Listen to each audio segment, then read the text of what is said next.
السلام عليكم ورحمة الله تعالى وبركاته. مرحبا بكم، إن شاء الله تكونوا كامل بصحة جيدة يا رب العالمين. اللهم صل وسلم على سيدنا محمد عليه أفضل الصلاة والسلام. كما تشوفوا معايا اليوم حنشارك معكم وصفة الجرانتيتا. عندي مدة ونديرها غير هي ناجحة 100%. نتمنى أنكم تجربوها وتعجبكم انتم تاني. مقاديرها بسيطين والنتيجة كما قلت لكم مضمونة إن شاء الله. هنا في القدرة تاعي حطيت فيها كاس تاع فرينة الحمص، وضفت عليها هنا 2 كيلات تاع الماء، يعني الكيله اللي تبداو تقيسوا بها كيلو كلش بها وخلاص. سهله كما قلت لكم بزاف بزاف. درت كيله تاع فرينة الحمص، 2 كيلات تاع الماء، ونضيفوا هنا كيله تاع الحليب. هاد المرحله الاولى عندها 2 مراحل. هاد الوصفه بزاف سهلين. هاد المرحله الاولى كيما شفتوا ضفت هنا ملعقه صغيره تاع الملح، نخلطوهم مليح مليح ونحطوهم فوق النار. دوك نحطوهم فوق النار ونكملوا هكاك في التخلاط حتى تعقد معنا بهذه الطريقه. كي نشوفوها بدات تعقد هكذاك غير طفيو للنار ونحيوها باش نكملوا المرحله الثانيه. وكل واحد ما تنجحش معاه وصفه الجرانتيتا ننصحك تجرب هذه الوصفه، اكيد اكيد حتنجح معك ان شاء الله.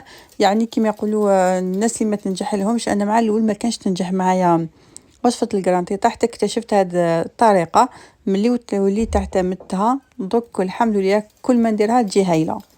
هنا في المرحلة الثانية كيما شتوني بعد ما خليتها بردت شوية برك قسمة نضيف المكونات الأخرين.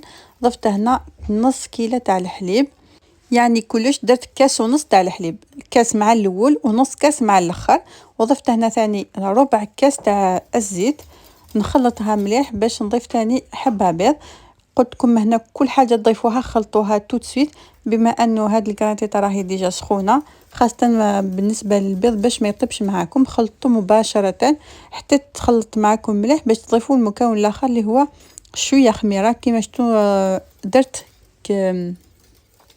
مغرفه صغيره كامل، هذيك الصغار كامل تاع الخميره وضفتها وخلطوها مليح كيما قلت لكم. دوك نجيبوا المول اللي نديروه في الفور. انا دهنته فقط هكا بزيت باش ما تلصقش معنا، رشه خفيفه تاع الزيت، وحطيت هذاك الجرانتيتا في الفور لمده حوالي 30 ولا 35 دقيقه. سوها فقط حتى تحمر معاكم على 200 درجه وتكون واجده بهذا الوجه شباب محمره سهله مهله كما قلت لكم باش ما تشدش الوقت.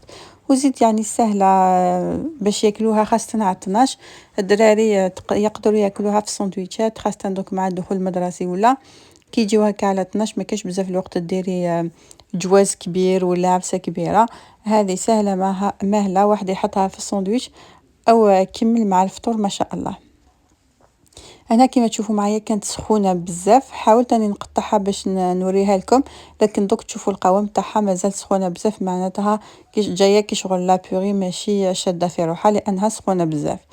ومع الاول حبيت نعمرها هكذا، عاودت حطيتها قلت خلينا نخليها تبرد شويه، خليها حتى تبرد شويه باش يشد شويه القوام تاعها فقط، ونعاود نديرها في الساندويتش تاعي يعني في الخبز. الخبز اكيد ولا حبيتو ديروا الهريسه كيما درت انا ولا تقدروا تنحيوه، لكن طبع الجرانتيتا كامل في الهريسه هذيك اللي نحطوها داخل الخبز. واكيد كيما نقول لكم دائما رشه تاع الكمون في الجرانتيتا ضروريه، لكن ولا ما تحبوهش تاني يمكنكم تنحوه ما ديروهش. تقدروا ديروا شويه فلفل كحل، انا ما درت غير شويه كمون هكا من الفوق، ما درتوش من الداخل بالعاني باش ما يجيش يعني مر. ودرت شويه كمون من الفوق ملح وفقط. وشوفوا الجرانتيتا تاعكم كيفاش تجي. هنا خليتها حوالي 10 دقائق فقط باش تنحل هذيك السخانه الكبيره، ونقدر نرفدها هكا.